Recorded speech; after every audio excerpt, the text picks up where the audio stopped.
Olá! Hoje a gente vai desvendar uma linguagem que todo mundo tem, mas que pouca gente sabe falar. A linguagem do nosso próprio corpo.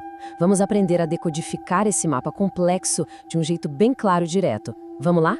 Quem nunca tentou explicar uma dor e acabou falando algo tipo, é mais para baixo e um pouquinho para a esquerda? Pois é uma descrição super vaga que pode acabar gerando confusão. Mas e se existisse um jeito melhor, um jeito muito mais preciso de se comunicar? E a boa notícia é que esse jeito existe sim. Existe uma linguagem universal criada justamente para descrever o corpo humano sem nenhuma ambiguidade. É como se a gente fosse aprender o idioma secreto que os profissionais da saúde usam para se entender perfeitamente. E essa linguagem se chama anatomia. A palavra vem lá do grego e significa cortar através. Mas olha, para nós hoje, ela é muito mais do que só uma ciência. É um mapa fundamental do nosso corpo e a gente vai aprender a ler cada detalhezinho dele. Agora, antes de aprender qualquer palavra desse idioma novo, a gente precisa conhecer a regra número 1, a mais importante de todas. Existe um ponto de partida universal para qualquer descrição anatômica. Sem ele, simplesmente nada faz sentido. E essa é a posição anatômica. Pensa nela como se fosse a configuração de fábrica do corpo humano, ou então a legenda do nosso mapa. Não importa se a pessoa está deitada, sentada, de ponta cabeça, todas as direções que a gente vai ver partem sempre dessa posição aí. Ok, agora que a gente já tem o nosso ponto de partida, vamos para o vocabulário. Pensa nesses termos como se fossem as direções de uma bússola, que vão nos guiar pela navegação no mapa do corpo. Vamos começar pelo básico do básico, frente e costas. Em anatomia, aquilo que está na frente do corpo é chamado de anterior, e o que está na parte de trás a gente chama de posterior. Um exemplo bem simples, o nariz é anterior em relação à nuca.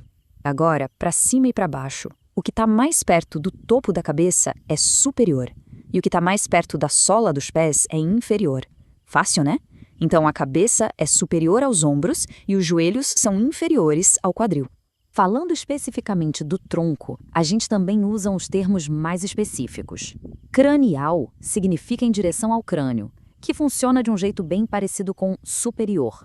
Já caudal aponta na direção da cauda, ou seja, para a parte mais baixa do tronco. Agora, imagina só uma linha que divide o corpo exatamente no meio, de cima a baixo. Tudo que está mais pertinho dessa linha é medial, e o que está mais longe, mais afastado, é lateral. Por exemplo, o nariz é medial em relação às orelhas, que por sua vez são laterais.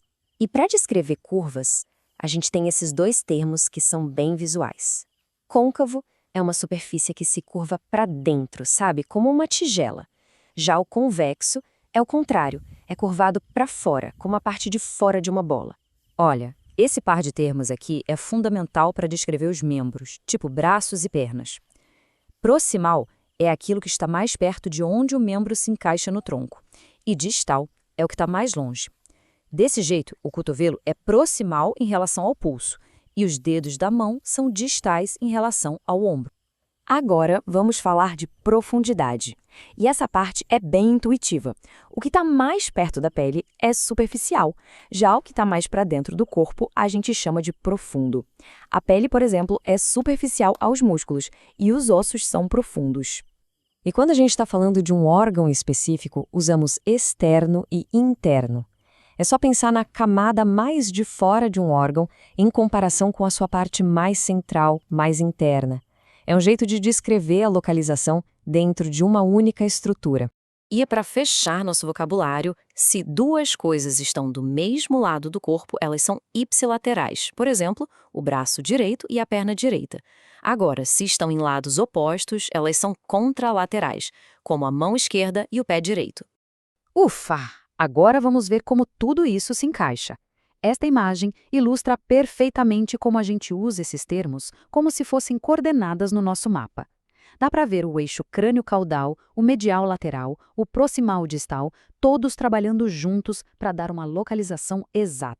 Muito bem. Agora que a gente já sabe navegar pelo mapa, vamos para o próximo nível, aprender a ver o que tem dentro dele. E para fazer isso, a anatomia usa uns cortes imaginários que a gente chama de planos. E aqui estão eles, os 3 planos principais que permitem que a gente visualize o corpo em 3 dimensões. São exatamente esses planos que os exames de imagem, como uma ressonância magnética, usam para mostrar o que tem dentro do nosso corpo. Vamos dar uma olhada em cada um deles para entender direitinho como funcionam. É com esses 3 cortes que a gente consegue criar uma visão completa, tridimensional, de qualquer parte da anatomia humana. Primeiro, o plano sagital. Ele faz um corte vertical que divide o corpo em lado direito e lado esquerdo. Se esse corte for feito bem no meio, a gente tem 2 metades espelhadas. É como se uma parede de vidro passasse bem pelo centro do corpo, de frente para trás. Em seguida, a gente tem o plano coronal, que também é chamado de frontal. Esse também é um corte vertical, mas ele divide o corpo de um jeito diferente, em frente e costas, ou seja, numa parte anterior e numa parte posterior. E por último, mas não menos importante, o plano horizontal ou transverso. Esse é o único corte horizontal da turma e ele divide o corpo em uma parte de cima e uma de baixo, uma parte superior e uma inferior. Pensa naquele truque clássico do mágico serrando a caixa ao meio. É essa a ideia. Então, o ponto principal é este. Agora, nós temos um novo vocabulário, um jeito completamente novo de enxergar. Não é mais só um corpo, e sim um mapa super detalhado, com direções, camadas e planos. A pergunta que fica no ar é: agora, conhecendo essa linguagem, como é que a percepção sobre o corpo humano se transforma?